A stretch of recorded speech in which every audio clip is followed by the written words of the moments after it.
empezar el partido. Muchísimas gracias por venir, bueno, ahí alumnos invitados. Estamos en la Universidad Palermo, vamos a presentar a Pablo en la carrera de Ingeniería, en la materia que dictamos con Hernán de emprendimiento, entrepreneurship. Te pongo un poco de situación. Las primeras clases nos dedicamos con los alumnos a darles herramientas para encontrar su pasión, para que después emprendan o sean intrapreneurs. Intrapreneurs nosotros llamamos a los que desarrollan una carrera dentro de la corporación. En temas ligados a su pasión, que es lo mejor, ¿no? Y en la segunda parte vamos desarrollando modelos de negocios Canvas y paralelamente traemos oradores en temas específicos que nosotros marcamos como importantes, ¿sí?, a la hora de emprender. Por supuesto que son los que iniciamos en el tema y marcamos la importancia del tema. No se va a aprender en una hora el tema, ¿no? Pero digamos que nosotros dejamos sentado que el tema lo tienen que ver y cuando emprendan o estén trabajando en una corporación lo tienen que profundizar, tomar o tercerizar. Y los temas son cómo fondear el emprendimiento, las partes legales, tanto de comando, marketing digital, ventas, y muchos otros que faltan, ¿no? Búsqueda y selección, armar el equipo, ¿no? Tan importante para elegir talentos acá, y socios, talentos, bueno. Y también traemos experiencias de un intrapreneur, o sea, alguien que idealmente estudiando ingeniería se desarrolló dentro de una gran organización, y un emprendedor, que serías vos, en este caso. Un gran peso me están metiendo. Y el objetivo básicamente es porque nosotros, o sea, consideramos que es muy importante a la hora de emprender, o durante uno está así, iniciándose, conocer o escuchar experiencias de otros. Y generalmente es difícil hacerlo porque cuando uno emprende joven y tiene pocas relaciones y está con sus compañeros en la facultad y no hay ninguno que tenga experiencia, o hay pocos que tengan experiencia, muy pocos. Entonces es difícil encontrar la persona. Pero bueno, al igual que los otros temas, digamos, nosotros traemos para que conozcan tu experiencia, como esperemos que se llama como iniciación a un camino permanente de reunirse con emprendedores que tengan más experiencia que uno, escucharlos y preguntar y aprender de sus éxitos y obviamente de sus fracasos. Así que bueno, te dejo. Esa es la idea. Si hay preguntas, levanta la mano. Como están filmando, lo tenés que repetir para que... Dale. Bueno, ¿Te presentás vos? Sí, sí, me presento un poquito. A ver, primero, muchas gracias por la invitación. Obviamente, para mí es un gusto poder estar acá. Gracias a los que están, a pesar del partido, como decíamos recién. A ver, yo esta mañana estaba pensando un poquito, lo que tengo acá y me van a ver mirar un poquito, tiene que ver con algunos alineamientos para no irme demasiado, pero coincido en que estaría bueno que sea un ida y vuelta, digamos. Así como por ahí Rubén me pregunta algo, si ustedes quieren preguntar, pregunten en la mitad, así también no me divago demasiado. Me anoté algunos puntitos, digamos, para arrancar y les voy contando quién soy. Un poco como decíamos recién, lo que van a escuchar hoy es mi experiencia. Yo creo que para emprender hay tantas experiencias como emprendedores, esto está clarísimo, digamos. Esta es la mía y creo que en algunas cosas se sentirá identificado más, en otras menos, digamos, pero seguramente coincido plenamente, como decía Rubén, ayuda y mucho. De hecho, una de las cosas que anoté acá, digo, van a escuchar mientras hable, dos cosas centrales que van a ver. Yo soy de contar muchas anécdotas a veces y suelo citar a varias personas y tiene que ver un poco con lo que decía Rubén. Yo la verdad no tuve la suerte cuando arranqué de conocer a demasiados emprendedores, por no decir a casi nadie, y recién la tuve después que hacía 10 años por ahí que había fundado la empresa. Habiendo entrado a una cámara de empresas o a un polo, entre otros lo conocí a Rubén, tuve la suerte, digamos, y valoro mucho las experiencias de la gente que hace años que ha armado una empresa que está trabajando en esto. Lo que quiero decir es que es una chance y está bueno tener esta oportunidad a veces. A ver, primero, en cuanto al perfil,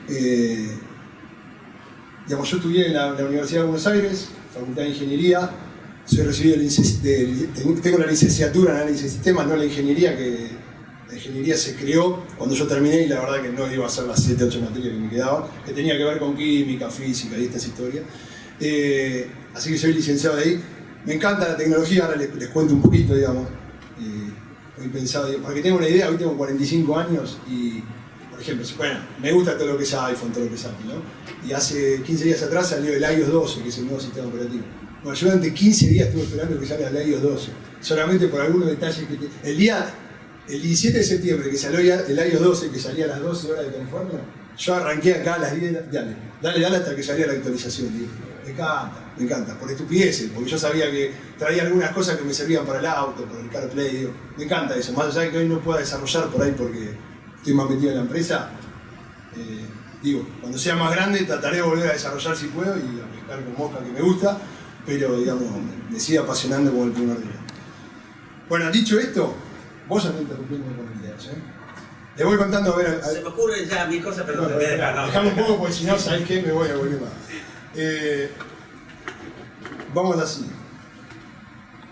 Primero, dos temas importantes. Soy del 73, digo, me parece que está bueno para que se vayan ubicando, digamos, tengo 45 años. Yo digo, siempre que la tecnología es muy cruel, es como los chicos de jardín, que los chicos de jardín son extremadamente crueles, la tecnología también, porque cuando yo empiezo a contar cosas acá, enseguida se delata la edad, digamos. Si yo digo que lo primero que vi es una Commodore 16 que tiene 16K, todo el mundo dice, este flaco es... Entonces digo, este es un punto, y segundo punto que yo creo que tiene que ver en el correlato que voy a hacer después. En particular me crié en un barrio que es Lanús, digamos, siempre fui de clase media, digamos. Y si me dieran a elegir entre media alta, media baja, tiraría más a media baja, claramente, digamos, ¿no? Después voy a volver a esto, pero lo digo porque me parece importante. En realidad no tengo una presentación armada, salvo de una parte que tiene que ver con algo social que vengo haciendo en términos de tecnología e inclusión, pero puse, como decía recién, algunas fotos o algo que me parece que ilustran algunos momentos. Uno ve esta foto y si yo le dijera, ¿por quién yo me metí en el tema de tecnología? Es difícil. Seguro que no van a decir que es mi tía, que está en el medio, digamos, mi tía Nerea, que se llama, no la tengo más, lamentablemente, entre nosotros. ¿Cómo arranqué a meterme en esto? Es así, mi tía Nerea vivía en un pueblo que se llama Veano, a 50 kilómetros de Venecia. El pueblo lo googleé de la mañana para verlo. Hoy no tiene más de 200 personas. Mi tía era una persona que siempre vivió en el campo. Después de 30 años decidió subirse a un avión, por primera vez en su vida, y venía a ver a mi abuela, que era su hermana.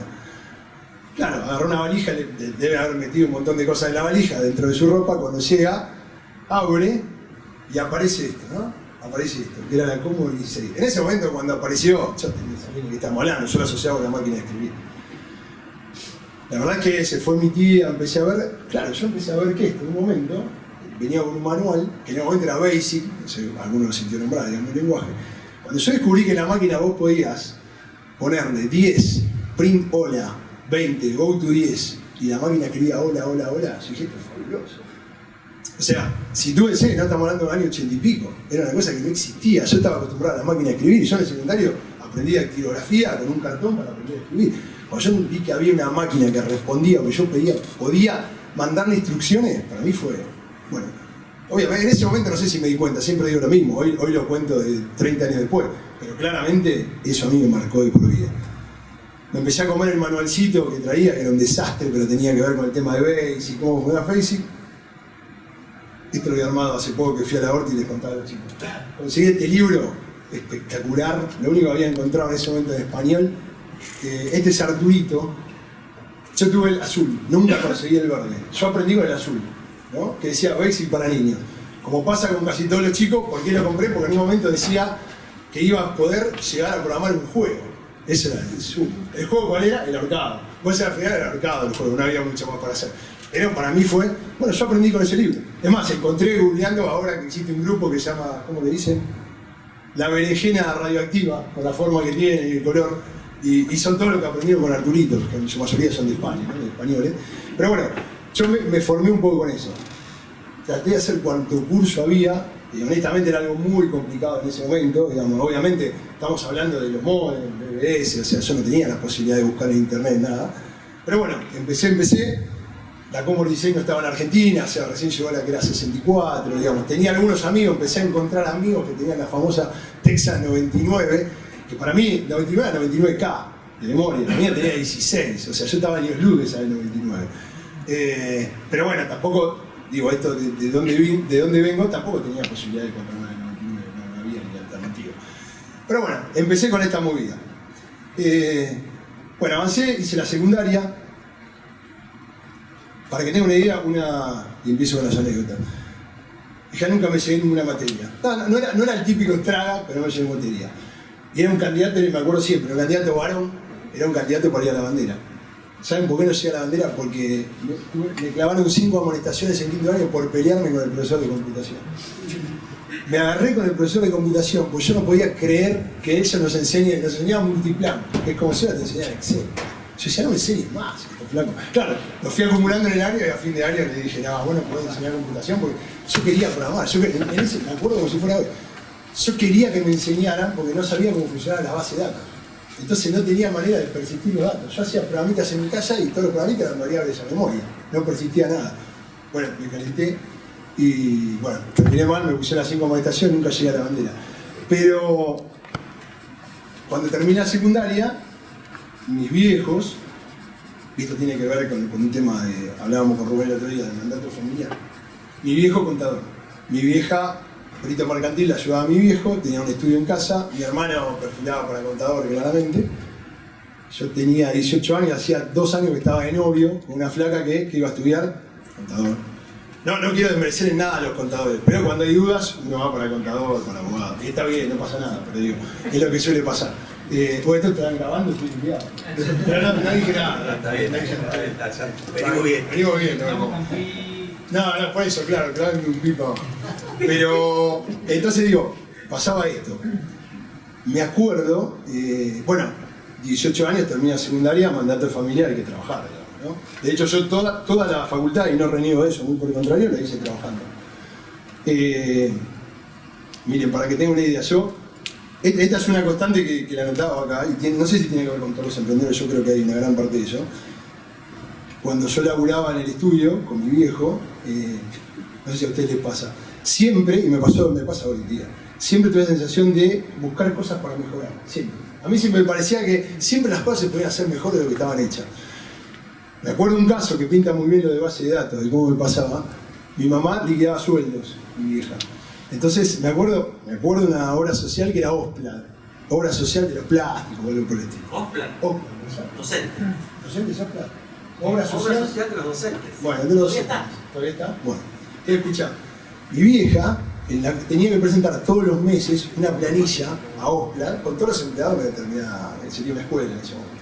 Entonces los cargaba todos a mano, los cargaba todos en la computadora, en la máquina de escribir. Entonces un día dije, no, vamos a hacer un programita. Como no sabía persistir en base de datos, ¿y por qué cuento esto? Porque era quinto año. Quinto, ya había terminado secundaria y no tenía información, no encontraba información de cómo en BASIC se guardaba. Y le hice un programa a mi vieja. El único problema es que el programa guardaba todo en memoria.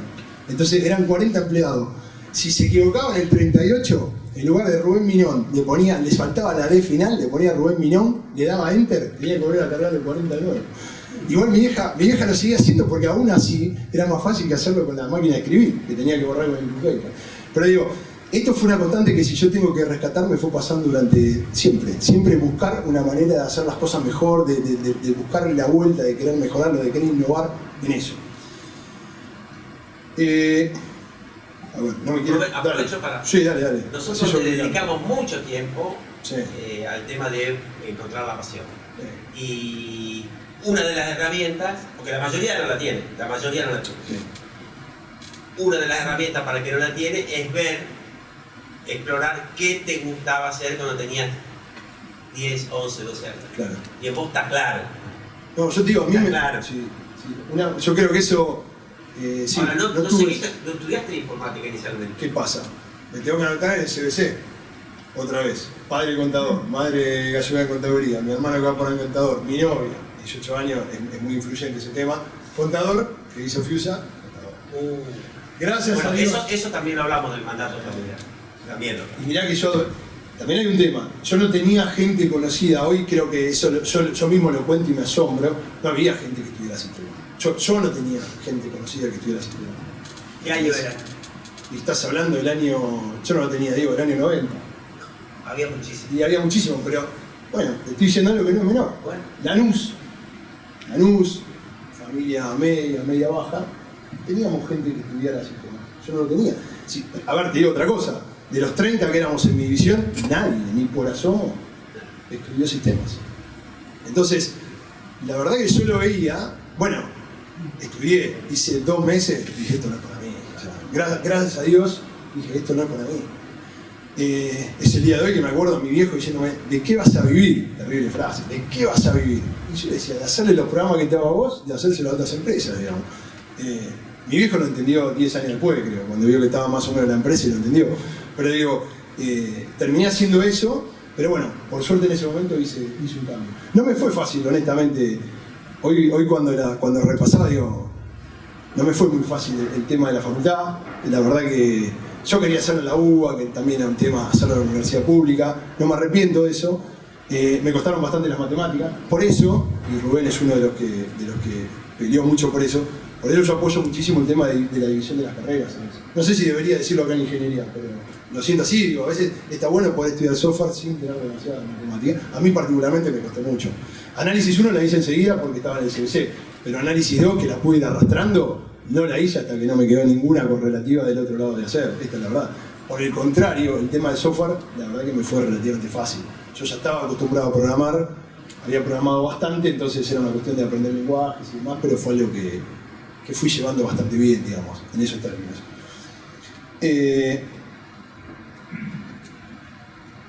Bien, a ver. Apenas terminé, digamos, bueno, cuando arranqué la carrera, claramente dije, bueno, vamos a empezar a... Cuando entré a la facultad, lo que me pasó es que empecé a conocer gente que ya estaba en el mundo de sistemas. Entonces, me fue más fácil empezar a buscar algún trabajo que tuviera que ver con eso. Encontré mi primer trabajo, que fue una consultora, donde estuve un mes. Me formaron un poco y caí en lo que era Pérez Compán. ¿Sí? Por eso recién decía que conocía a Juan, que Pérez Compán, después fue Petrobras. Hoy lo veo con los años y digo, eso fue una suerte. Pérez Compán era una empresa, incluso que en términos de tecnología y sistema, era una empresa de punta, o sea, tenía mucha metodología ya desarrollada, muchos estándares desarrollados, digamos. Eso, además, lo fui viendo mucho después, digamos, cuando empecé a conocer otras compañías. Eso a mí me ayudó mucho. Recién decía Rubén, si yo tuviera que rescatar, que no es que es algo que, a ver, este tipo la tiene clara en todo, no, muy lejos de eso, digamos. Pero si hay, así como decíamos recién, que yo sabía que a mí me gustaba el tema de software, algo que sí les puedo garantizar que yo sabía, me acuerdo que hice el primer mes en la consultora, yo sabía que yo iba a armar una compañía. Yo sabía. Si ustedes me preguntan por qué, yo sabía. Y cuando hacía este repaso, desde el día que, no el día que entré a la consultora, desde el día que yo entré a Pérez Compán, fines del 94, yo entré sabiendo que todo lo que yo iba a hacer tenía que resultar, no sabía en cuántos años, pero iba a resultar una empresa propia. Eso es así. Y si yo lo miro con el tiempo, yo fui construyendo todas mis relaciones. Este es un tema y por eso lo nombré al principio. Y sin desmerecer absolutamente, digo, lo cuento porque... Por esto que contaba recién, en realidad yo no tenía una red de contactos armada. No la tenía. Digo, no quiero dar nombres porque va a parecer despectivo, digo, pero no es que yo había estudiado en grandes colegios o que mi familia en realidad venía, era una familia aristócrata, o que, no, muy lejos de eso estaba yo. Y fue algo que alguna vez me planteé. A sabiendas de eso, cuando yo arranqué, como decía recién, yo sabía que yo tenía que construir la red de contactos para cuando yo tuviera la compañía. Eso sí es algo que tuve claro el día cero. Arranqué Pérez Compán y por eso también, a ver, sacrifiqué algunas situaciones. Yo cuando arranqué a trabajar en Pérez, empecé con algunos desarrollos, empecé a desarrollar. Otra vez me encantaba eso, yo lo disfruté muchísimo eso. Ese periodo lo disfruté mucho. Primero porque tenía 20 y pico de años, teníamos un grupo hermoso, pero también yo disfrutaba mucho desarrollando, me quedaba, no tenía problema en quedarme en la compañía hasta cualquier hora. Qué sé yo, por ejemplo, le digo, a mí 2 o 3 veces me vinieron a buscar para ir a una consultora, para ir a otra consultora y a otros clientes. Muchas veces no pasé, tiene que ver con la cuestión del principio, pero con esto que le decía recién, digamos, es como Yo en realidad generalmente siempre apunté a terminar los proyectos. Si ustedes dicen para quedar bien con el líder, no sé, yo apuntaba a terminar los proyectos, el resto podía esperar, y cuando yo terminaba un proyecto era un periodo donde yo evaluaba si cambiaba o no. Pero no era una cuestión de plata, no era una cuestión, aunque me gustara, es más, me acuerdo que entonces Microsoft era una empresa y siempre lo digo, yo hice una vez casi 15 entrevistas en Microsoft. ¿Por qué motivo terminaron entrando? Uno de esos grandes motivos fue porque se estiró tanto que yo tuve que arrancar un proyecto en Press Company y a mí no me gustaba decirle. Hace poco lo escuché, vuelvo al fútbol, al Tigre Gareca diciendo algo similar. El Tigre Gareca dice que a él tuvo un montón de ofrecimientos, pero nunca corta un contrato a mitad de camino. ¿Sí? Y yo creo que eso sí tiene que ver con construir la carrera de uno. De hecho, esa persona que tiene un nombre, le nombro, Jorge Villaboa, que fue uno de mis primeros jefes, hoy yo sigo trabajando con él 15 años después. Él después me contrató en otra compañía. Y yo estoy seguro que más allá de que él me aprecie, que puedo trabajar mejor o peor, hoy no soy yo el que trabajo, a lo mejor trabajan otros chicos de la compañía, pero hay ciertas cosas que él mantuvo de lo que fui haciendo. Recién te contaba en DirecTV que nosotros trabajamos. Nosotros entramos en DirecTV, que es uno de los clientes más importantes que tenemos, por mi primera jefa. Por la jefa que me recibió con medialunas el día que yo entré en Press Company en diciembre del 94. Si yo tuviera que humildemente darles un consejo, ni lo piensen. Ni lo piensen, sepan que si ustedes en algún momento, o dentro de la compañía, siendo entrepreneur o siendo emprendedores por fuera, es muy importante lo que ustedes puedan construir. Y cuanto antes se den cuenta de eso, mejor. Mejor. Esos contactos no se pierden nunca, van a estar siempre. Y eso lo digo porque es lo que me pasa hoy en día a mí. Bien, con el tema de reputación, de hecho está de más, digamos. Algo que es muy cierto es, a mí particularmente, desde que arranqué hasta que terminé armando la compañía, que fue en el 2002, pasaron casi 8 años. Y rige aún el día de hoy. Armar una reputación lleva muchos años. Perderla lleva muy poco, digamos. Y eso es una gran verdad. Sí, quiero acotar que vos estás hablando de una época en donde no había redes sociales. No había redes sociales. O sea que había que hacerlo a pulmón y uno no podía, en realidad no tenía muchos contactos, porque eran de tu círculo íntimo, de tu trabajo. Hoy en día es mucho más fácil.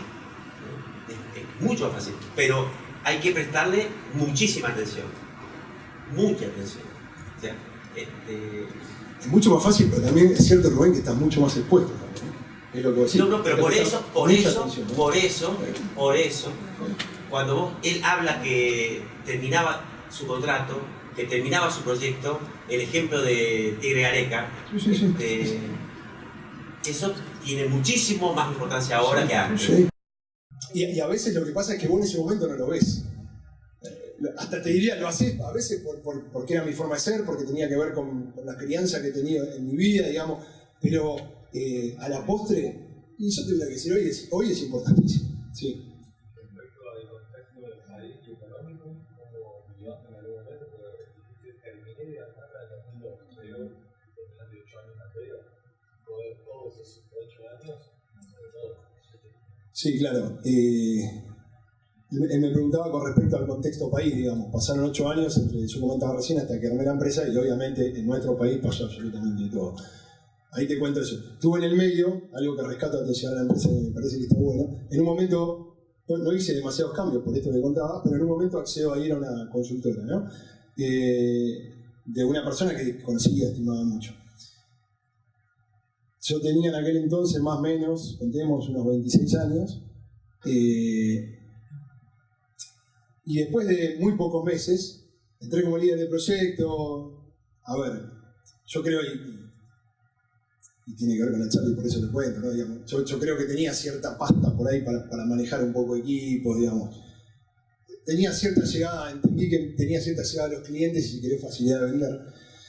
Entonces después de líder de proyecto, en un saldo así, terminé más o menos como gerente de operación de la compañía, una compañía de 60 personas. Yo tenía 26 años. Claro, yo en ese momento, y lo cuento porque hoy soy muy amigo de Florencia, que era la persona que estaba a cargo de la dueña de la compañía, y se lo dije a ella también. Yo en ese momento vi una beta muy importante. Yo dije, no muchas veces en mi vida voy a tener la oportunidad de cuasi manejar una compañía sin que sea mía. Era una oportunidad que yo la vi. Es más, pasa algo en el medio, que Florencia, pobre, se embaraza, tiene un embarazo de riesgo. Y a lo que vos preguntabas, año 2000, plena. A ver, después se vino la verdad que ustedes conocen, yo no sé si se acuerdan o lo leyeron alguna vez, es el auge de las .com. Todo era .com, todo. Vos ibas a montar un almacén, almacén.com. Ibas a vender auto, vendeauto.com. Todo era .com, no importa, bueno. Viste que era terrible. Pero bueno, nosotros teníamos una consultora de sistemas, entonces, claro, yo empecé a tener la posibilidad, incluso de ir solo, qué sé yo, a un Banco Galicia. A sentarme al Banco Galicia, me acuerdo, y a venderle al Banco Galicia su primer home banking. Recién arrancaba. Claro, para mí era una oportunidad con 26 años, yo no podía desaprovechar. Y digo, creo que modestamente la pude capitalizar. Me tocó lamentablemente vivir la situación del 2001. Florencia estaba con su embarazo y yo quedé casi al mando en el 2001. Hoy te puedo decir que aprendí un montón, pero lo sufrí muchísimo en ese momento, está de más contar toda la historia, digamos. Como anécdota, para que tengan una idea de lo que significaba el país, la empresa, como acá había 2 o 3 consultoras más o menos que trabajaban con las .com. Una se había vendido, que era la que después se transformó en Neoris, que por ahí la conocen, que antes era Antec, y la nuestra estaba por venderse, no me olvido más, a unos españoles. El día que llegaron los españoles para hacer una de las últimas reuniones fue el día que Chacho Álvarez renuncia en el Hotel Castelar. No había más. Así como ya los españoles, a los 2 días, no entendieron nada, en ese momento esperaban 2 días, se volvieron porque dijeron esto no va para más. Conclusión, el 2001 fue la de Barrio, o sea, 60 personas. Lo cuento porque ojalá no pase nunca más, digamos, ¿no? Pero digo, 60 personas, había que ver qué hacer para no echarlas, se las echó de alguna manera, se las tomó como tributista simplemente para que no pierdan su trabajo, o sea. Pero bueno, de todo eso aprendí. Y claro, el 2001, creo que tiene que ver también situación personal. Yo creo que, claro que tiene que ver la situación personal para cuando uno decide, como en mi caso, emprender algo propio. Entiendo que tiene que haber un contexto. En mi caso, ¿cuál era? Yo me había casado en el 2000, no tenía hijos, me olvidé decirlo. Hoy tengo 3, digamos, ¿no? Tengo Cande que tiene 14, Santi que tiene 11 y Juani que tiene 6, que no es un punto menor. Eso me hace ver la tecnología de un montón de lugares. De hecho, mi hija la mayor es youtuber, estuvo en historia. Sería otro capítulo para contar, terrible capítulo, pero terrible. Bueno. Tiene la placa, y tú te pones la placa cuando llegas a los 100.000 y tenemos la placa en la pieza. Ahora tiene 160.000, sí, me encontró. No, me encontró. Bueno, esperá, no me quiero perder. Entonces, en ese momento yo no tenía hijos, alquilaba. Cuando pasa lo del... A tu hija le decís, como te decía a tu hijo, que te decís que no se meta en eso. No, yo adoro, es fabuloso. No, pará, te podría hablar, a mí me fascina eso. Es fabuloso. Bueno, no importa. Es fabuloso porque es fabuloso las cosas que surgen. Hace 2 días yo soy el representante. Firmamos un contrato, todo. Sí, firmamos un contrato. Me llevo el 6%, pero no hay plata. Por ahora no hay plata en el medio. Pero bueno, ahora sale una nota de La Nación, por ejemplo. Me mandan un mail de La Nación porque iba a hacer una nota, porque mi señora salió en un video con ella. Entonces justo hay una nota que tiene que ver con padres e hijos haciendo videos de YouTube y demás. Pero bueno, me ha pasado de todo.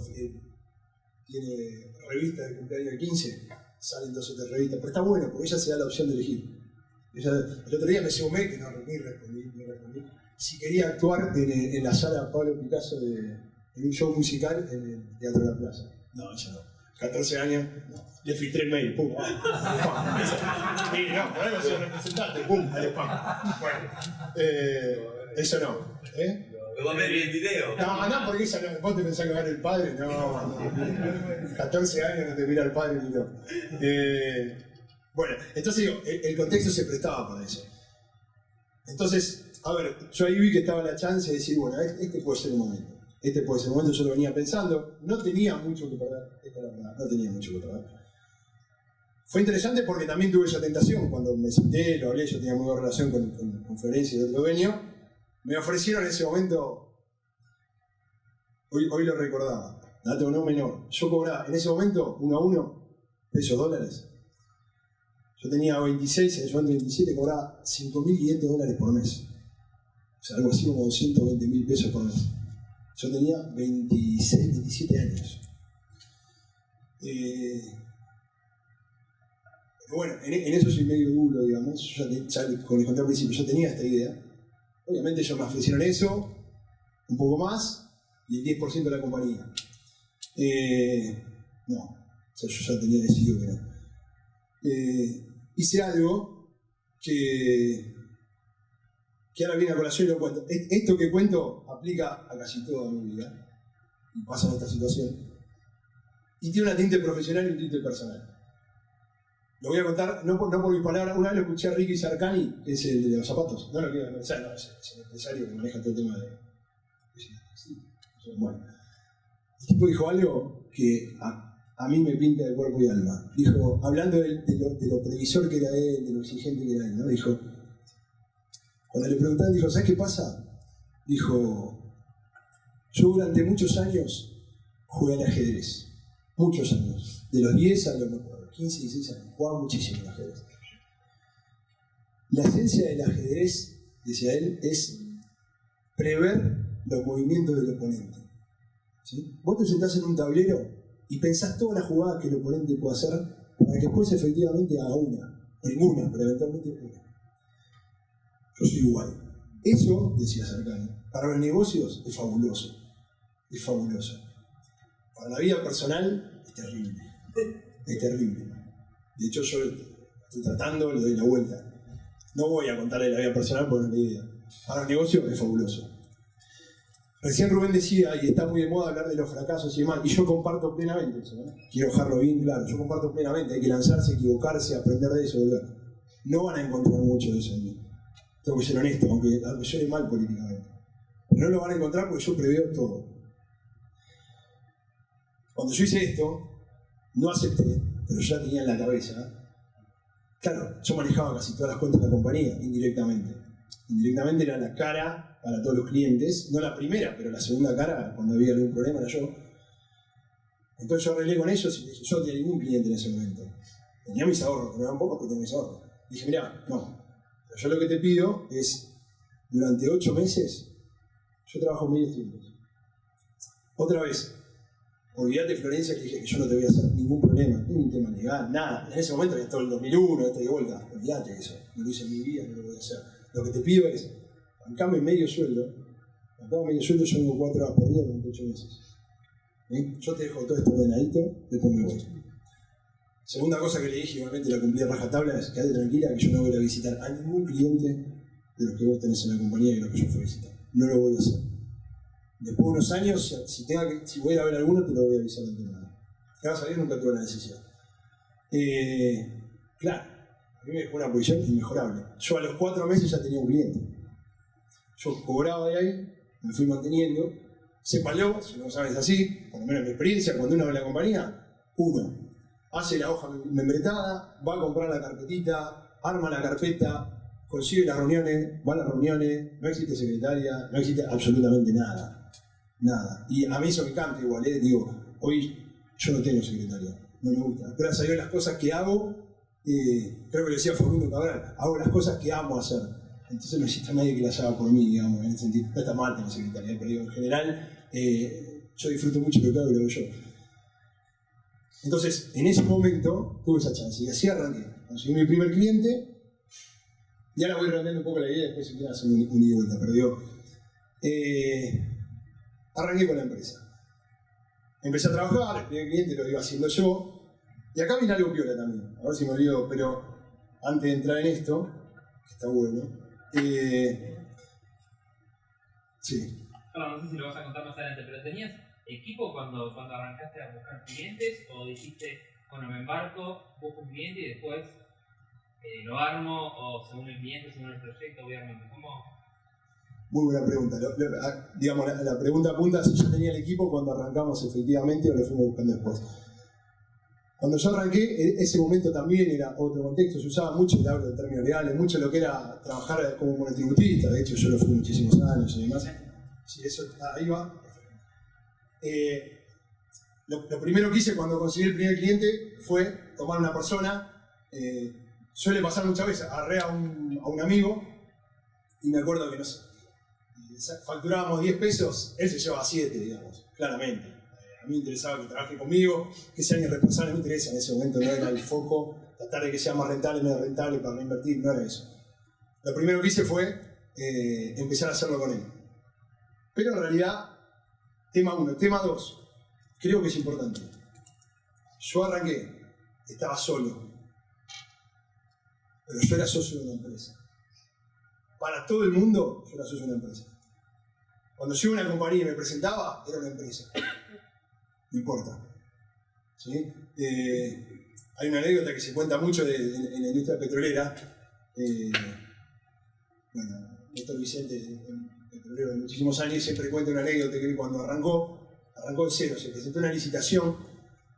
Y la primera vez que tuvo la reunión pre-licitación para hablar, alquiló un camión, lo pintó, le puso un logo y cayó con el camión al yacimiento. Y ganó la licitación. Nada, no tenía nada. Pero claro, vos ves el camión y decís, este tipo si tiene un camión así, a mí me gusta eso, digamos. Y en general lo hago con todo. Después les voy a contar 2 palabras del proyecto que tenemos. El proyecto nunca tenía un sustento legal. Nosotros éramos una fundación. Digo, después tenía el problema cuando llega el momento, después lo vemos. Digamos, era otro momento, en ese momento yo me di de alta como cliente en Petrobras con una planilla Excel. Se dan cuenta, hoy no existe eso. Hoy te piden 3 balances, te piden. Hoy está difícil, un poco más difícil en ese sentido. En otras cosas está más fácil. Pero digo, yo era una empresa. Yendo a eso contratamos a otra persona. Pero mirá lo que pasó después. En mi familia hubo una historia, no en mi familia directa, pero alguna historia alguna vez con sociedades, por tema de dinero, no de dinero. Entonces, uno se cría con algunas cosas y yo siempre pensé no tener un socio, digamos, armarla solo.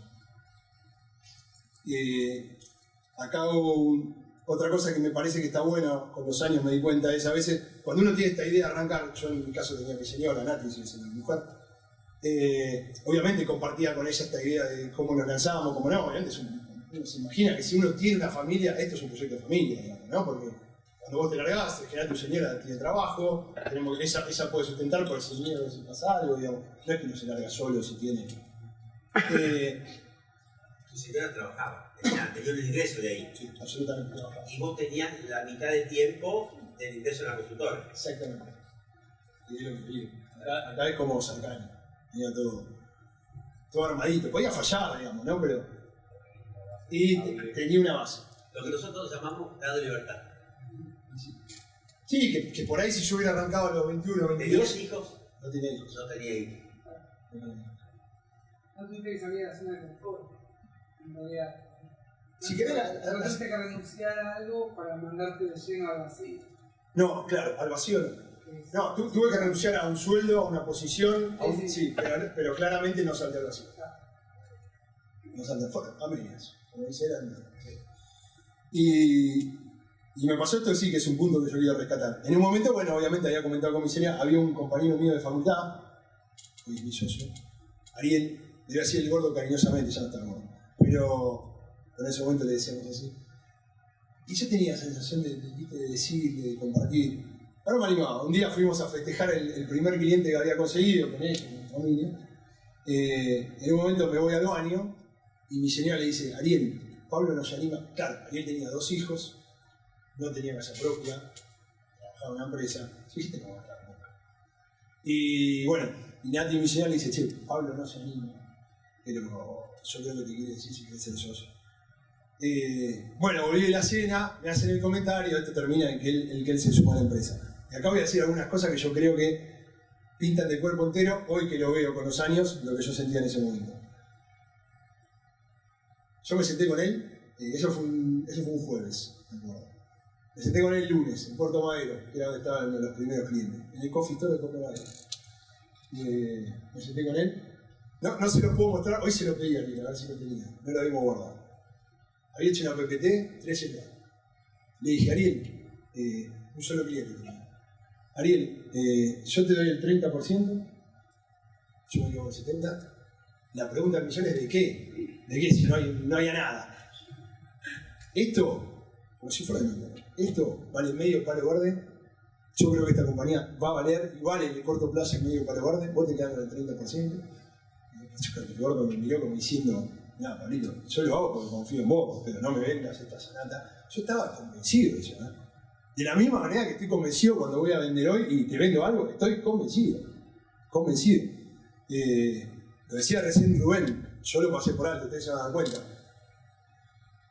algo que le pongo mucho a las cosas, a todo lo que hago, es pasión. Esto está clarísimo. Y tiene que ver con eso. Entonces, yo al gordo le vendí eso, el gordo agarró. Después de 15 años, mi consejo, hay otros ejemplos seguramente. Digo, yo tuve la suerte, o no, de encontrar un socio del que hoy me puedo jactar. Y si yo tuviera que decir, le digo, es un placer que si tiene la oportunidad de darse, de emprender con otra persona, yo es un placer que trataría de tomarlo. Yo compartí muchas cosas con Ariel, que es el nombre de él. Cierro con esto y compartí muchas cosas con Ari. Muchas cosas que podía haber compartido contigo, podía haber compartido con mi señora, pero mi señora no me iba a entender la primera cosa. No me iba a entender lo que era ir por primera vez a un cliente, lo que era hacer juntos una licitación, lo que era, che, me parece que esta licitación la perdemos, viste la cara que puso el tipo, escuchame, le ponemos 100 o le ponemos 98, porque el otro, esas cosas, con los años tienen un valor, es invaluable. Pero se complementan. Bueno. ¿Cuál es el rol de él y cuál es el rol tuyo en la empresa? Nos completamos muy bien en este sentido. Yo soy claramente el que hace toda la faceta comercial y Ariel siempre tomó todo lo que tiene que ver con el aspecto político. Es más, a mí me gusta la parte operativa, a Ariel claramente no le gusta la parte comercial. Y si me preguntás, creo que a título personal, y esto es muy importante, hay una admiración recíproca. Eso es buenísimo. Yo lo admiro a él, aún después de 15 años, por cómo hace las cosas operativas, por cómo yo le tiro un muerto terrible y el tipo levanta un proyecto. Y yo creo que él, aunque no me lo diga, es un matrimonio. Aunque no me lo diga, admira también a veces cuando puedo ir a vender y vendo determinadas cosas y me tengo que competir con empresas que dicen más grande y por ahí no sale. Eso es muy importante. Perdón, ¿vos querías hacer algo? Sí, porque recién afirmabas, bueno, que la posibilidad de emprender con tu amigo fue una de las mejores partes. Sí. Pero también previamente comentabas que dentro de tu familia hubo una situación monetaria que, bueno, imagino que son problemas que tiran a uno para atrás cuando se trata de mezclar negocios con familia, ¿no? Absolutamente, sí. De hecho, él en particular es un amigo, no forma parte de familia. Lo que yo contaba es que en particular hubo un problema, me acuerdo, y que fue bastante en su momento tratado en mi familia, porque mi tío tenía una compañía y tuvo un problema, básicamente una estafa, digamos, con su socio. Entonces fue eso algo que a mí me quedó con los años. Y no se me hubiera ocurrido de movida hacerlo. Hasta que lo empecé a conocer a Ariel y vi la posibilidad. Y hoy te digo, no me arrepiento. Digamos. Claro, pero digo, o sea, imagino que esas dudas que no te animabas a comentárselo en un principio era, digamos, por estas experiencias. Sí, claro, sí, absolutamente. Bueno, también, más que nada, digo el empujoncito de tu señora, Sí. pero si no puede ser que no te hubieses animado, porque... Y en medio, la verdad que sería hacer futurología, no sé decírtelo. La verdad que no sé. Posiblemente hubiera terminado diciéndoselo en algún momento. Probablemente se lo hubiera propuesto porque tenía una relación bastante cercana con él. Pero también la verdad que creo que fue una suerte hacerlo en ese momento, porque cuando uno más capitaliza, o mi experiencia es que cuando uno más capitaliza eso es cuando arranca. Cuando empezás a hacer todo nuevo, cuando empezás a encontrarte con cosas que nunca te encontraste. Entonces el poder compartirlo, yo creo que en ese sentido ayuda mucho. Me olvidé de un detalle y ahora voy. Que me parece que puede estar un detalle de color, si ustedes alguna vez arrancan, mirá como habíamos pensado. Cuando arrancamos, lo que yo le dije, bueno, yo te doy el 30%, de nada. De hecho, ¿cómo era el nada? Me acuerdo que cobrábamos al cliente algo así como, no, 5.000 pesos por en aquel entonces, y yo te dije, bueno, vamos a hacer esto. Son 2.500 y 2.500. Hasta determinado monto nos llevamos 50 y 50. Por ahí como si fuera un sueldo. Después de ese monto, si en algún momento cobramos más de ese monto, hacemos 73. O sea, durante muchos meses, a Gata cobraba un sueldo.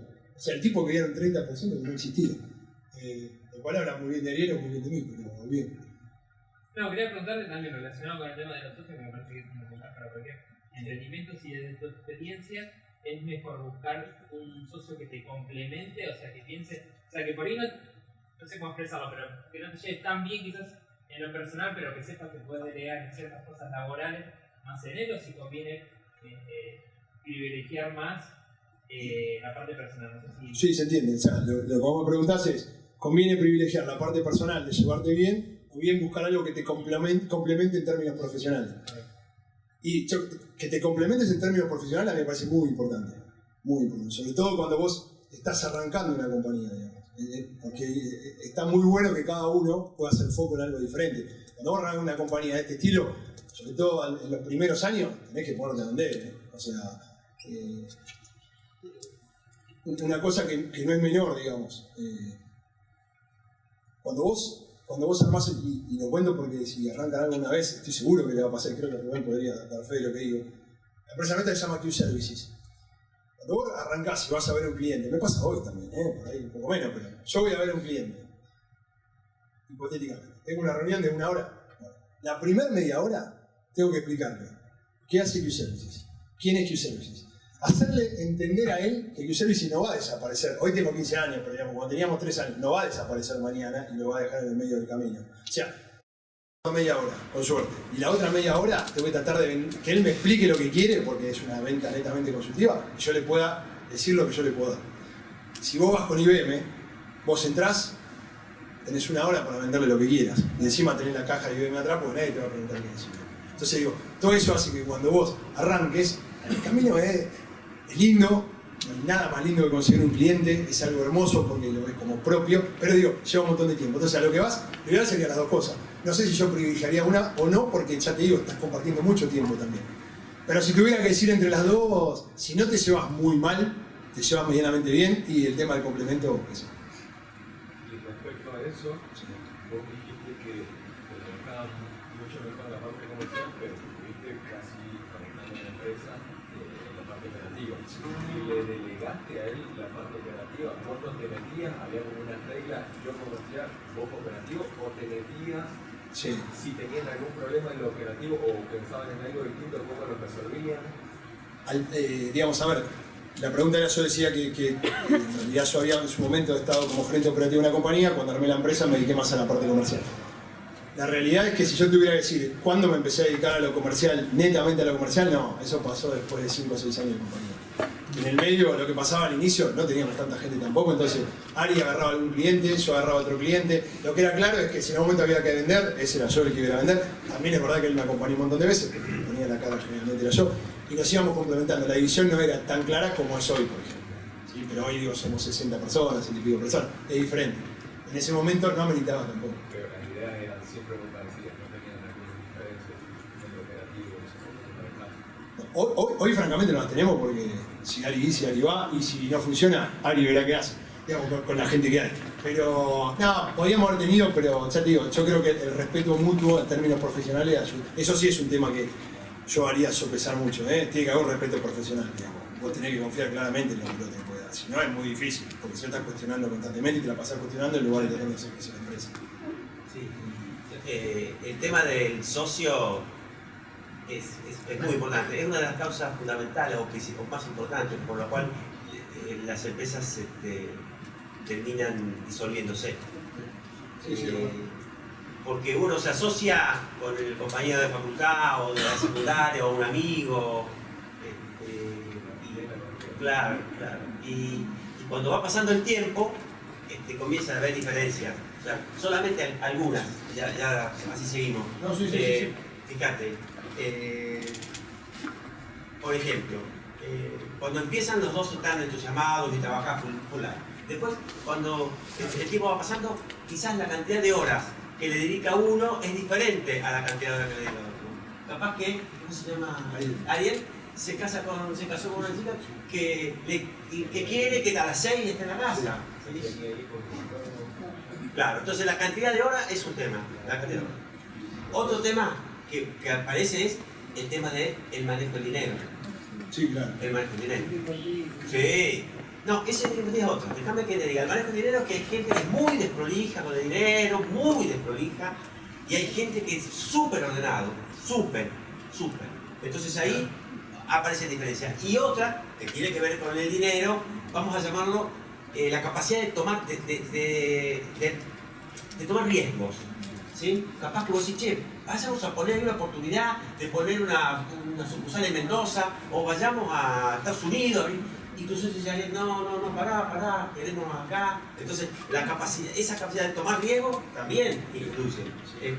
Otra que se me ocurre, la ética. Uno de los socios se arriesga y dice, "Bueno, acá hay que darle con esto y no importa", ¿sí? Y el otro, como sea, y el otro dice, "No, pará, acá, ¿qué pasa con estos impuestos? ¿Qué pasa con esto?". Y ahí, que al principio no está eso, al principio no está. Y otra última, esta es importantísima, vas creciendo y vas aprendiendo, y vas capacitándote, y vas progresando en tu carrera, ¿sí? Y capaz que tu socio se queda. Entonces empieza a haber una diferencia, claro. Claro, como que Ariel y Pablo son una excepción a la regla. Y yo te digo, es muy común que las sociedades se disuelvan por diferencia entre los socios, muy común.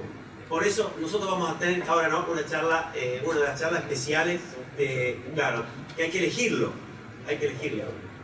Estoy de acuerdo plenamente, ¿eh? Yo digo, es más largo que hablar con Ariel y voy a decir Ariel. Dame la parte y se acabó.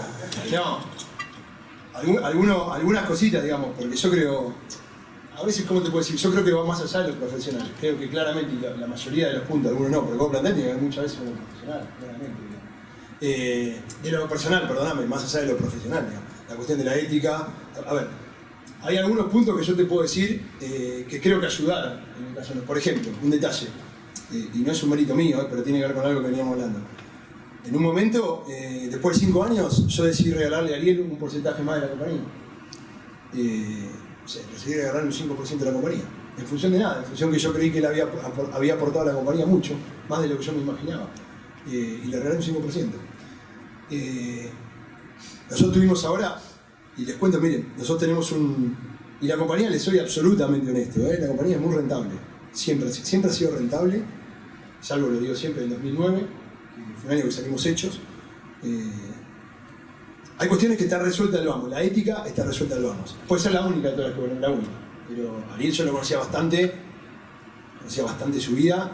El tema de ética está planteado, no quiere decir que no discutimos un montón de veces y nos metemos, pero digo, la cuestión de ética está subsanada. Ninguna del resto, las que planteaste, ninguna estaba del tema. Seguramente parte preví, parte tuve fortuna. Esto es así. Una de las cosas que siempre le achaco a Ariel, digamos, a favor y como enorme virtud, es el tema del dinero. Ariel en un punto es una persona muy desapegada con el tema del dinero. Nosotros cuando armamos la compañía, y esto viene a colación, si querés ya, después vemos, para entrar al tema del otro proyecto, que me gustaría decirles algo. En un momento nosotros, cuando cumplimos 10 años de compañía, nosotros nos paramos, esto lo estoy contando en un día, pero llevó meses, años, dijimos, bueno, ¿ahora qué hacemos? Porque la compañía funciona, somos 40, 50 personas, vivimos mucho mejor de lo que nos imaginábamos vivir. Tenemos nuestros tiempos, yo olvidé contarlo, me olvidé al principio, cuando uno arma una compañía, si no lo hace en el momento, es profeso, después se va dando, uno va poniendo el porqué de armar una compañía, está claro, digamos. Desde armo una compañía porque creo que puedo innovar, como decíamos antes, esto lo puedo hacer mejor y creo que en el mercado va a funcionar, voy a innovar acá, y también hay cuestiones personales. O sea, nosotros cuando armamos la compañía, me acuerdo como si fuera hoy, una de las cuestiones era, vamos a armar la compañía, pero los dos queríamos, él tenía su familia, yo quería armar mi familia, y claramente dijimos, nosotros armamos también para poder disfrutar de nuestra familia, para tener tiempo para nuestra familia. El segundo año nosotros establecimos, que no era tan común, en el 2003 el Family Day. Todos, nosotros dos, un día a la semana lo tomamos para estar con la familia y no se trabajaba, lo hicimos durante 5 años, después cambió eso. Y bueno, ahora tengo mi hija que no quiere estar conmigo, bueno, cambió, tampoco te lo está dando en casa. Y lo dimos vuelta. Pero digo, y cuando llegamos a los 10 años que contaba recién, empezamos a plantearnos un poco esto. Digamos, bueno, ¿qué hacemos? ¿Hacemos crecer la compañía? Nosotros exportamos, pero no tenemos una política de exportación. ¿Empezamos a armar una política de exportación? ¿O qué hacemos? O vos te dedicas a algo que te guste hacer, aparte de la compañía, y yo me dedico a algo que me gusta hacer, aparte de la compañía. Esas cosas se dieron.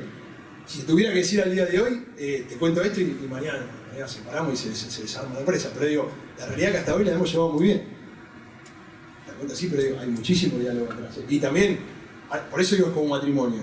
Claro, uno tiene que ceder. Y a veces a Ariel lo quiero, poneme el pipipi, lo quiero cagar a trompadas. ¿Entendés? Lo quiero cagar a trompadas. A veces lo quiero porque digo, qué sé yo. Hay cosas que hacemos y no puede ser que después de 15 años yo tenga que seguir haciendo esto y no lo puedes hacer vos. ¿Entendés? Eso pasa, obvio que pasa. Pero bueno, quizás está mirando. No, Ari, sabés que te van con pero digo, eso pasa. Es mentira si le dijera que no. Pero hasta ahora tengo que decir que en ese sentido. Un caso para mostrar, y voy cerrando con esta idea. Hace 3 años atrás nosotros agarramos una de las personas, Lucas Markovic, que hoy es otro socio de la compañía, no lo era, trabajó con nosotros 10 años. Esto sería entrar más en la compañía, ¿no? Estas cosas, bueno, se muy bien, porque también pasa. Hay empleados que están muchos años en la compañía, son empleados muy capaces y en un momento tienen que tomar una determinación, o de alguna manera los haces ingresar a las empresas, o les compartís la ganancia de alguna manera, tenés que buscarle, digamos, porque son muy importantes para la compañía, vos ya incluso podés haber hecho o no cierta amistad, digamos, y vos no querés que se vaya de la compañía y entendés que tiene que dar, quizás que tiene que crecer a un nivel que la compañía por su estructura no puede dárselo. Nosotros no somos Hewlett Packard, digamos, tengo 500 posiciones y entonces vos podés escalar, no lo tenemos, hay que buscar otra manera.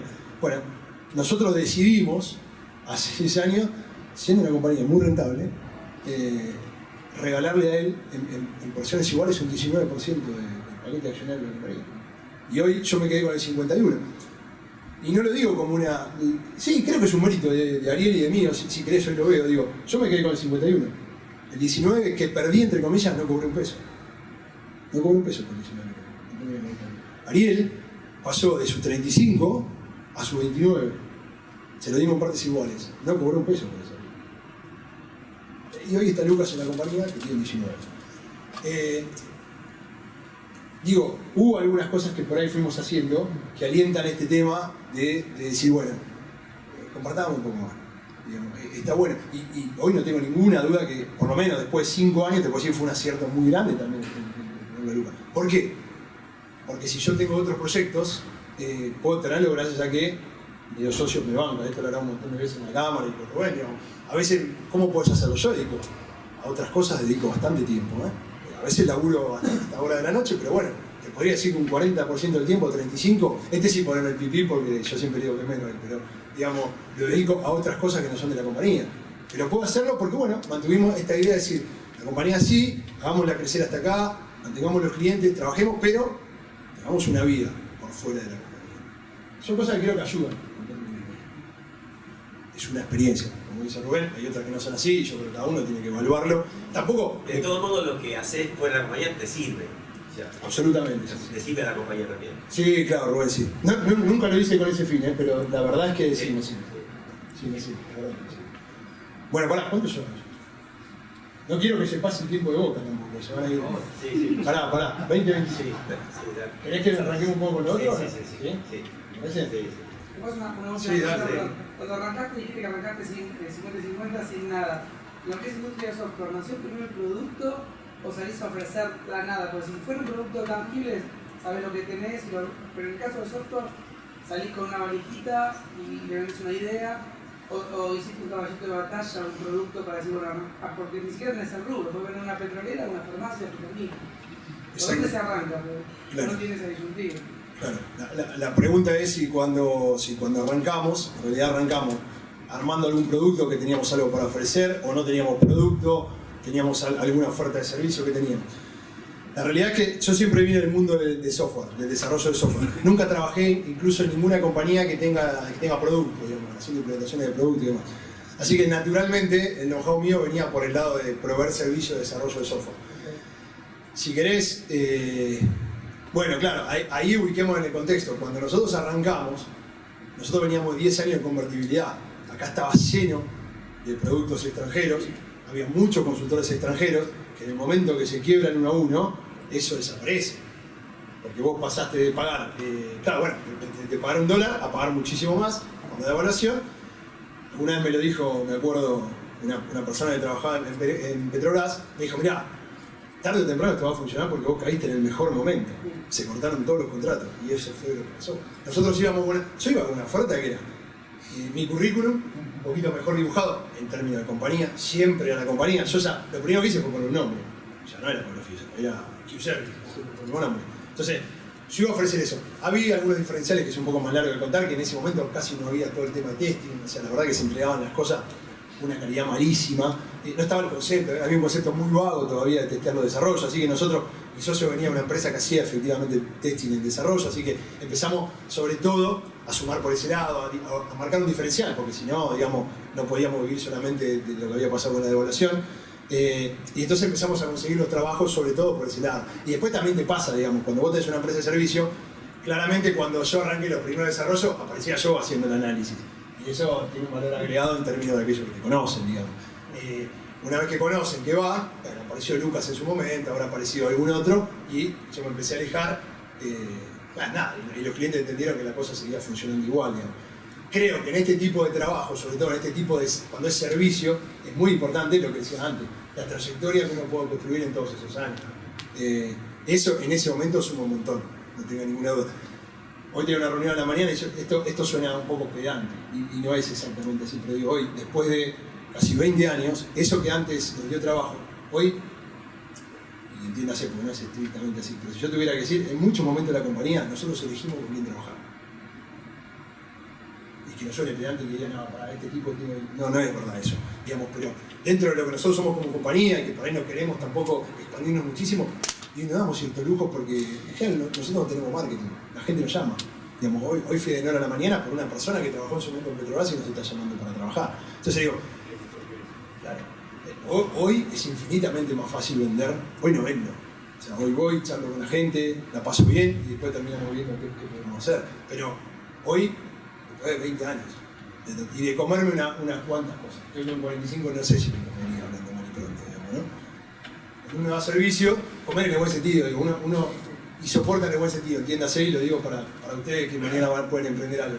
Y uno tiene que soportar bastantes cosas, como todo en la vida, digamos. Tenés que hacer camino al principio. Hoy es diferente. Lo que siempre traté de hacer es, en líneas generales, con sus idas y con su vuelta, siempre lo disfruté. Te digo honestamente, siempre lo disfruté. Recién me comentaba, tuvimos una licitación, ahora estuve cortando clavos 3 meses. Bueno, pero digo, en líneas generales, siempre disfruté. Sí, claro. Sí, la verdad que les paso a contar otro proyecto. En general es una característica que tengo y que creo tienen la mayoría de los emprendedores, que tiene que ver con la pasión. Lo nombré por ahí, pero es fundamental. La pasión que uno le pone a las cosas. Siempre me acuerdo una vez que a jugar un partido con los amigos de Ariel hace muchos años, juego el partido, termina la otra semana, se juega de nuevo. Y le dijeron a Ariel, ¿por qué no? Cancha de 5, ¿no? 5. ¿Por qué no lo traes a ese flaco que cada vez que juega parece que juega la final del mundo? Bueno, yo soy así, para bien o para mal. Digamos, yo cuando lo hago, y si yo les dijera que voy a un cliente y no quiero ganar, les miento. O sea, yo a mis hijos les digo que no son tontos. Me ven cada vez que juego pero quiero ganar. Ese hambre lo tengo. Y si gano una licitación lo disfruto. Me mato para ganarla. Me mato por lo que decía antes, porque muchas veces me tengo que competir con empresas mucho más grandes que yo. Disfruto. Lo hago todo con eso. Y la de Sarcani que le costaba recién, me ayuda un montón. Sé que en términos personales no, que no te pegamos un montón. Yo estoy bañándome, tengo una reunión y estoy repitiendo, digo, me puedo decir esto, me dice esto, digo esto. Voy a la reunión, la tengo atada, después lo sufro mi músculo. Pero bueno, eso me ayuda. ¿Arrancamos un poquito el otro o no? No, simplemente que el emprendedor sí hay momentos que tenés que atar clavos. Sí. Pero el empleado también. Sí. Cuando vayan teniendo una trayectoria laboral, los que deciden ser intraprender y trabajar dentro de una compañía, la compañía, bueno, recién veníamos de una, no voy a nombrar, pero de un compañero de ustedes que presentó convocatoria. Otras que se venden cuando sos empleado de la compañía que la compra otra y tu puesto está duplicado, generalmente. Entonces, también el empleado tiene que atar claro. No solo es el emprendedor. No, absolutamente. No sé si a vos te debe pasar, no sé si a ustedes les pasa, si a algunos ya tienen problema. A mí me pasa que yo voy a la reunión hoy con mucha más confianza con el gerente, con el director. ¿Y qué pasa? Esto es muy deshumano, ¿no? El director dice, qué bueno tener una empresa como la que tenés vos. Y yo que le digo, qué bueno también, en su momento le decía, qué bueno también estar ahí sentado, digamos, y cobrar yo todos los meses y no preocuparte por cómo pagar las 60 personas. Digo, los dos tenemos lo nuestro, ni una ni la otra. Entre nosotros, y esto tengo que decir, más allá que alguno después siga por el lado de la empresa, si no me pasa nada extraño, nunca más vuelvo a una compañía. O sea, tengo que decir eso. Pero la verdad es lo que siento, digamos, yo creo que fue un acierto muy grande. ¿Mucho esfuerzo? Sí, pero fue un acierto muy grande. El haber arrancado algo. Bueno, dale porque... Vamos, se me va el tiempo. ¿Vos querías? Bueno, dale, Sí, En muchas partes de la conversación relatas que vas a la licitación Sí. y tienes que competir con empresas que operativamente son mucho más grandes, Sí. tienen una oferta más amplia. ¿Cuál crees que ha sido el diferencial o lo que te marca a ti como para que puedas competir con esas empresas que tienen una región un poco más grande o tienen un producto más logrado o tienen algo que te puede hacer de lado de la licitación? Sí. Bueno, la pregunta es, resumida, ¿cómo hacemos nosotros cuando tenemos que, por ejemplo, ir a una licitación y tratar de competir con empresas que son más grandes, que por ahí tienen productos más desarrollados, tienen mucho más espalda, mucho más nombre, de frente a lo que hacemos nosotros? Hay varios puntos. Yo si tuviera que destacar uno, para no andar demasiado, pero yo tengo claro que una ventaja que tenemos nosotros es, entre comillas, la personalización. ¿Sí? Que en ese tipo de compañías se pierde, digo, la persona, se pierde muchas veces el responsable, para bien y para mal. Cuando voy yo a vender, ellos están hablando con uno de los socios de la compañía. Cualquier cosa que pase, saben que está Pablo Fiusa, el socio de la compañía. Yo trato, si querés, de capitalizar, claramente, eso. Y después hay otro punto, que cuando nosotros damos servicios también, y hoy más que nunca, por cómo está el mercado y demás, a mí no me gusta decir los recursos. Las personas que trabajan en la compañía son muy importantes. Entonces, nosotros, claramente, somos más chicos, pero, digo, yo te puedo decir, mirá, va a venir a trabajar acá Rubén Minón. Quédate tranquilo, Rubén Minón hizo esto, cualquier cosa tuya, pero quédate tranquilo que esto va a funcionar. Digo, eso en las empresas más grandes a veces es mucho más impersonal que nosotros. Entonces digo, hay otras cosas, pero en general digo, yo cuando voy trato de capitalizar eso. Y me parece que en el tiempo que vivimos, donde se pone una persona, se cambia, hay una rotación tan alta, eso es un diferencial muy grande. Al fin y al cabo, del otro lado, director, gerente, VP, son personas. Son personas. Y quieren que los proyectos salgan. ¿Sí? Y si pasa algo, quieren tener a alguien a quien poder recurrir cuando eso pase. Si esa persona está acá, tiene un número de teléfono, tiene un celular, no es lo mismo que recurrir a alguien que está, no importa, digo, está bárbaro, pero alguien que tenés en Estados Unidos a que podés llamar. Para complementar, Sí. a mí me parece que cuando una empresa como la de Pablo, pequeña, una pyme, compite con una de estas grandes globales, generalmente ganás por la relación que tenés con el que te va a contratar. Si vas a una empresa a competir con estos grandes y no conoces a nadie en la empresa, prácticamente casi seguro que perdés. Ganás cuando tenés una relación. Sí. Es fundamental. Un tema más, porque yo voy sacando 10.000, pero digo, uno, consejo también, nosotros tenemos muchísimos resultados. No subestimen nunca a las personas que están en los clientes. Consejo. Uno a veces dice, sí, podría contar un montón de estas experiencias. Sí, voy a hablar con el director. Conseguiste un contacto con el director. Muchas veces el director no compra. Si tenés suerte, el director te va a mandar abajo a que vas a hablar con el que corresponde. Si tenés suerte. Si conseguiste la reunión.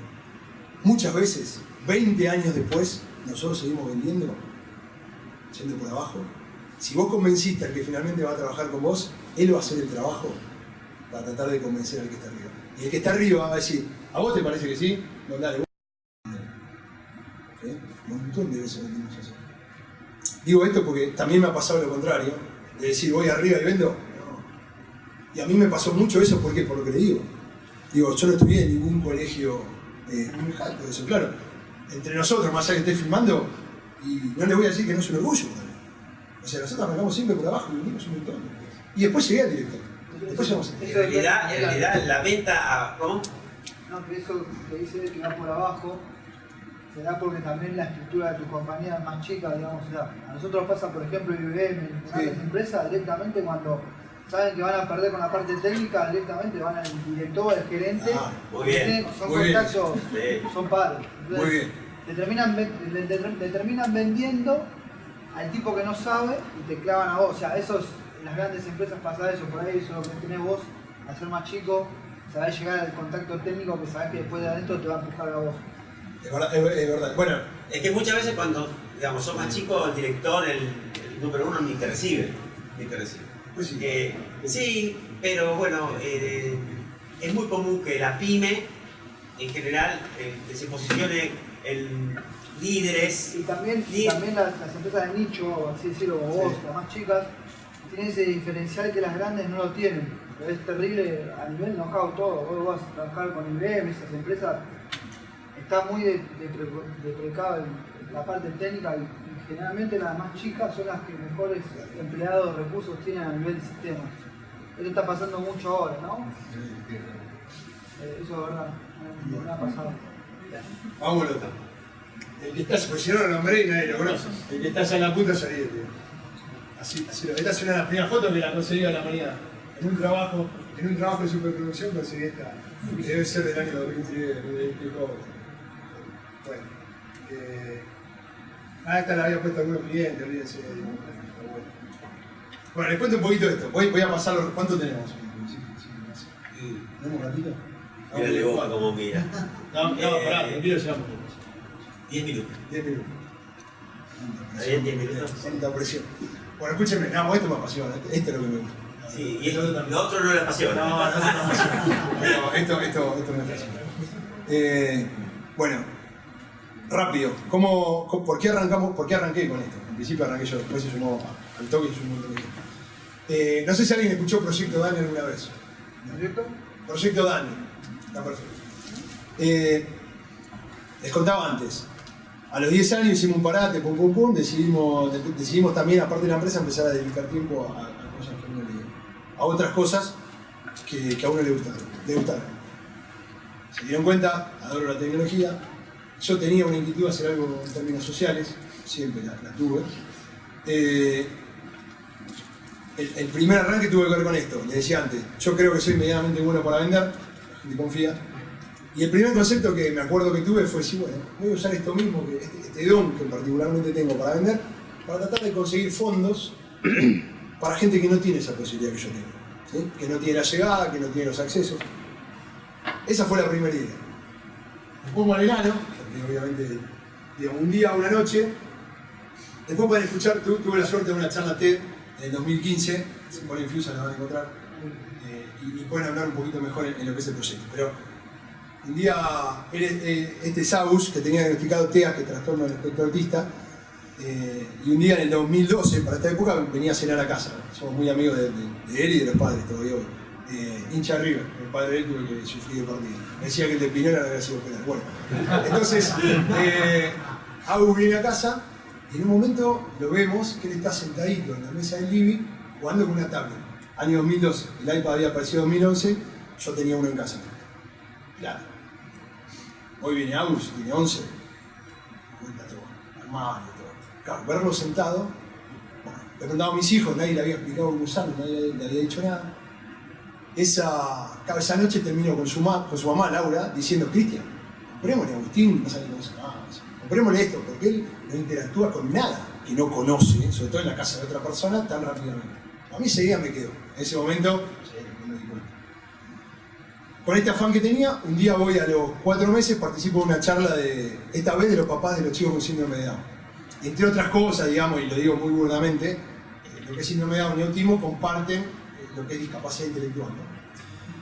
Entonces, los padres, entre otras cosas, ¿qué decían? Decían que ellos estaban sorprendidos, en ese momento, por la facilidad que tenían sus hijos para utilizar todo este tipo de dispositivos táctiles, tablets y celulares, a contraposición de lo que eran los teclados, que los pibes no te lo usaban, se desconfiguraban, otra vez, 6 años atrás, ¿no?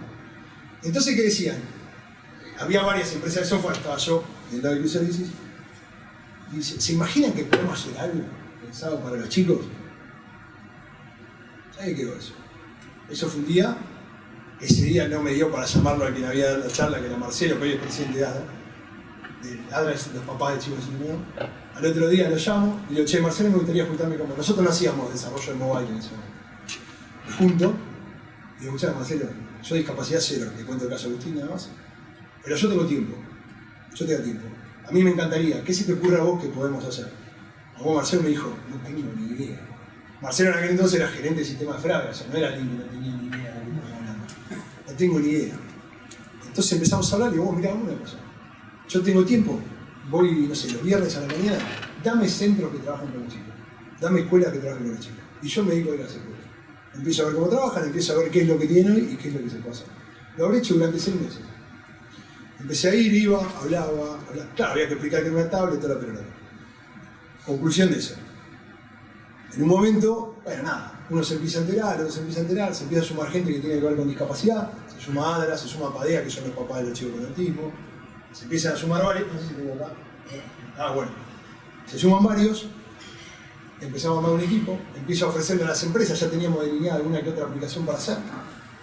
Empiezo a las empresas que conocía, de la cámara, de todo, de afuera, así, che, ¿quién se quiere sumar? Se empiezan a sumar empresas. Y para mi sorpresa, dicen, bueno, listo, nosotros te donamos las horas de la gente, vos decinos qué hay que hacer.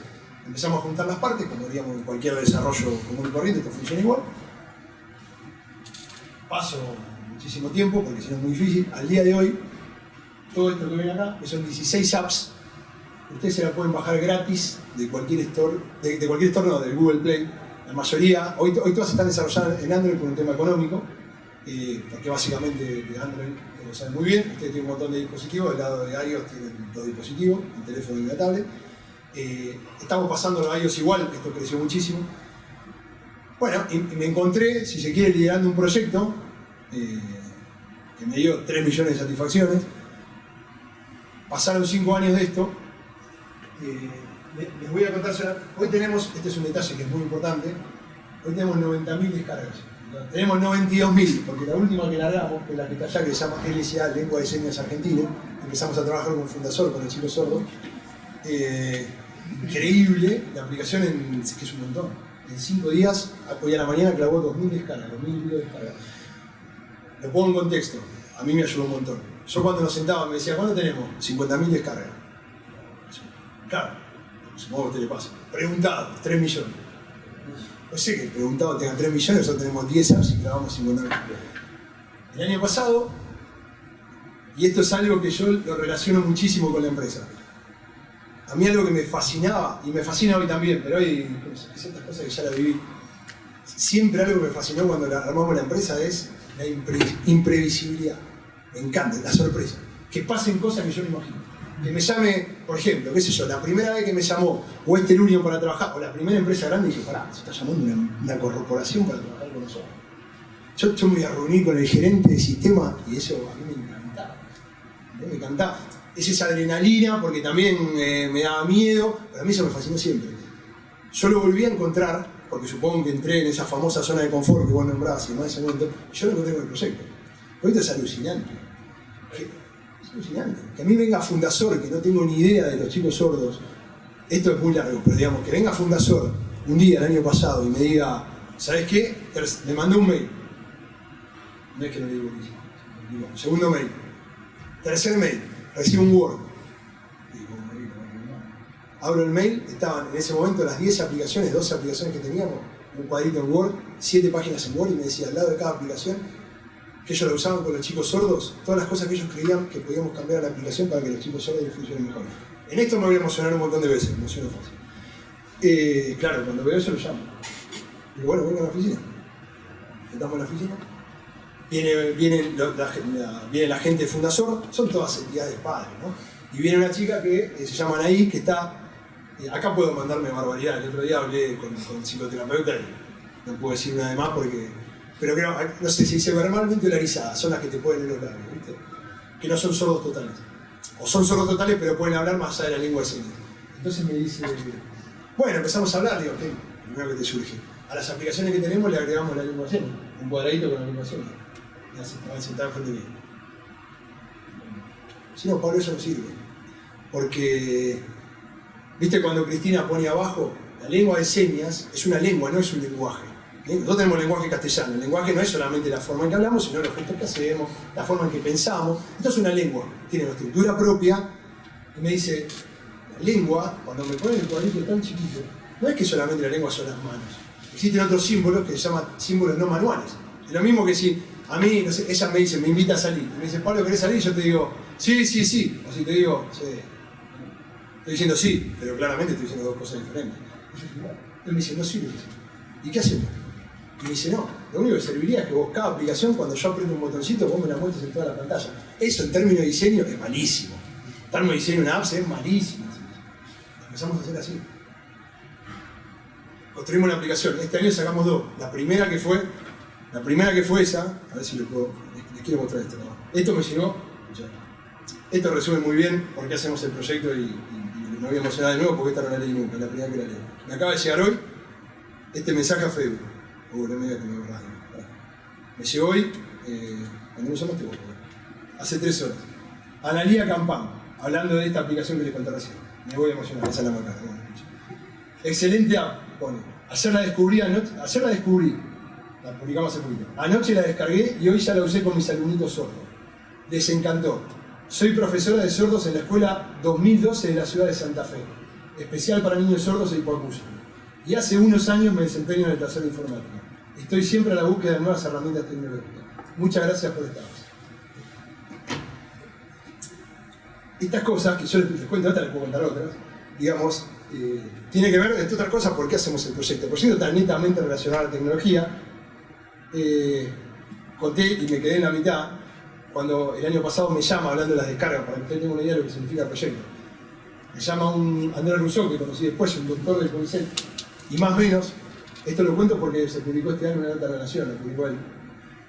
Tuvo la diferencia obviamente de llamarme 2 meses antes, y me dijo, ¿cuántas descargas tienen ustedes? Le digo, en ese momento teníamos 70.000.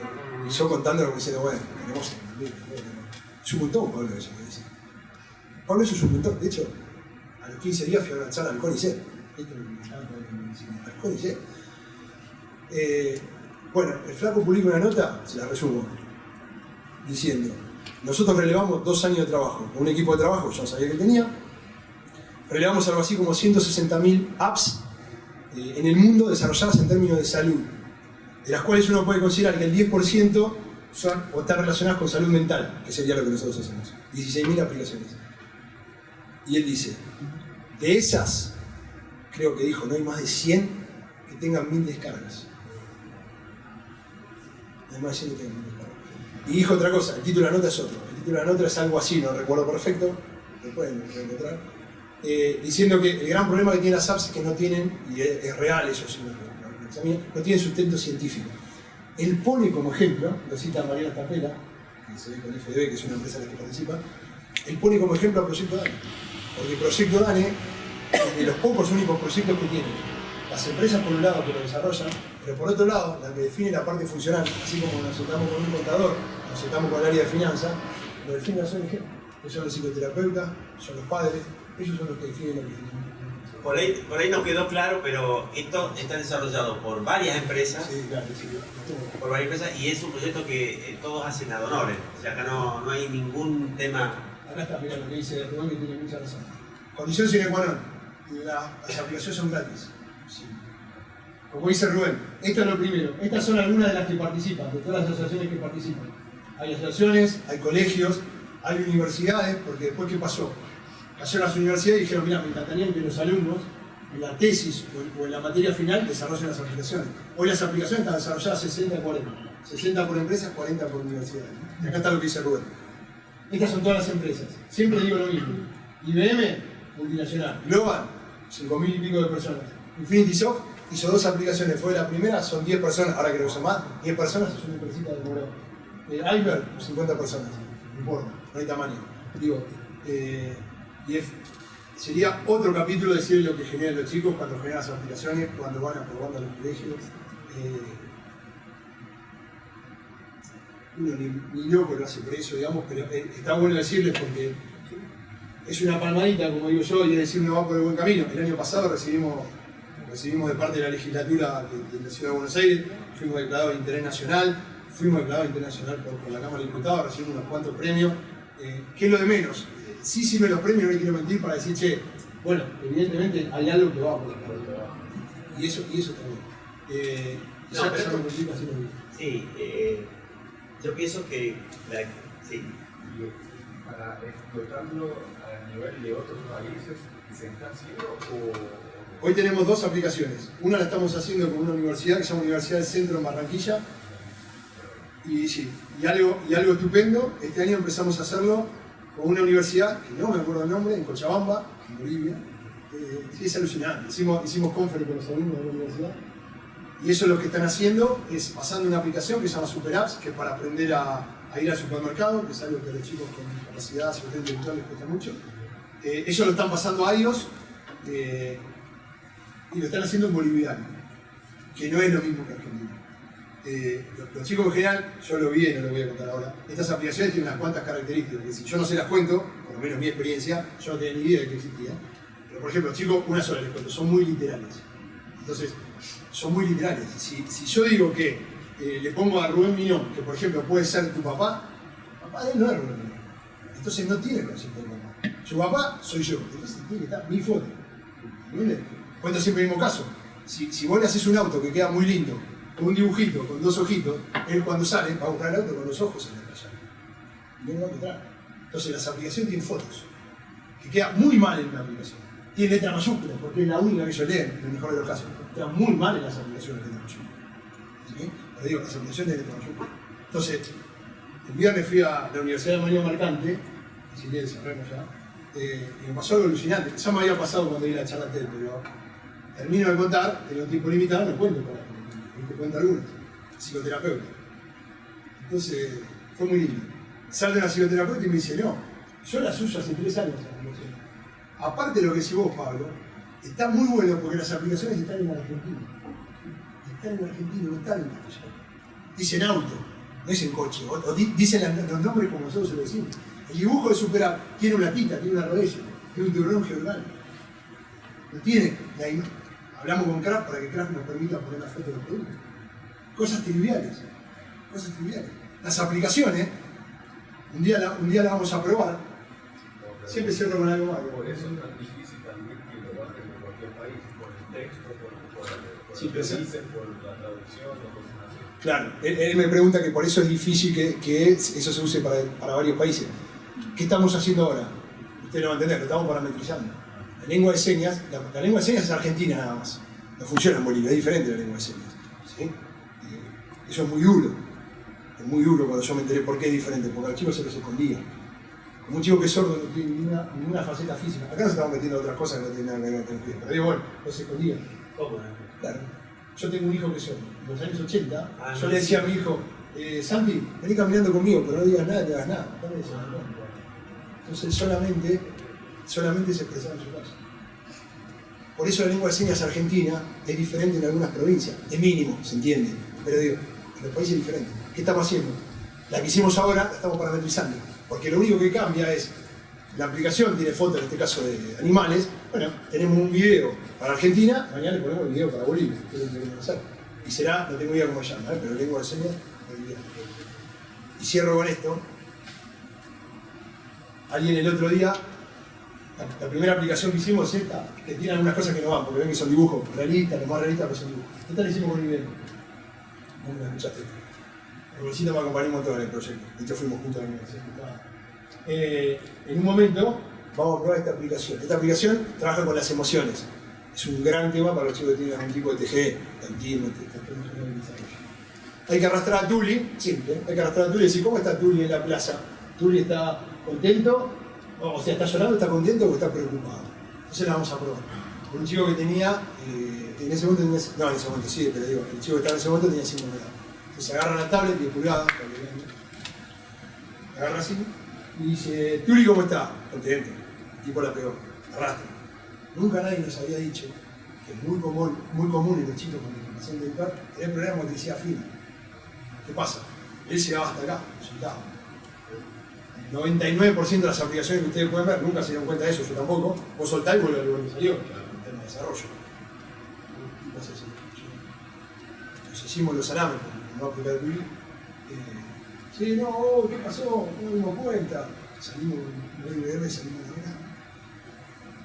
Obviamente, a partir de ahí, esta y cualquier aplicación, si cualquier chico, entre comillas, normal, lo prueba, no se va a dar cuenta nunca que la aplicación para el dinero, el billete, lo puede navegar por toda la pantalla y dejarlo donde querés. Y si necesitas 40 acciones para llegar, vas a tener 40 acciones. Nadie se va a dar cuenta de eso.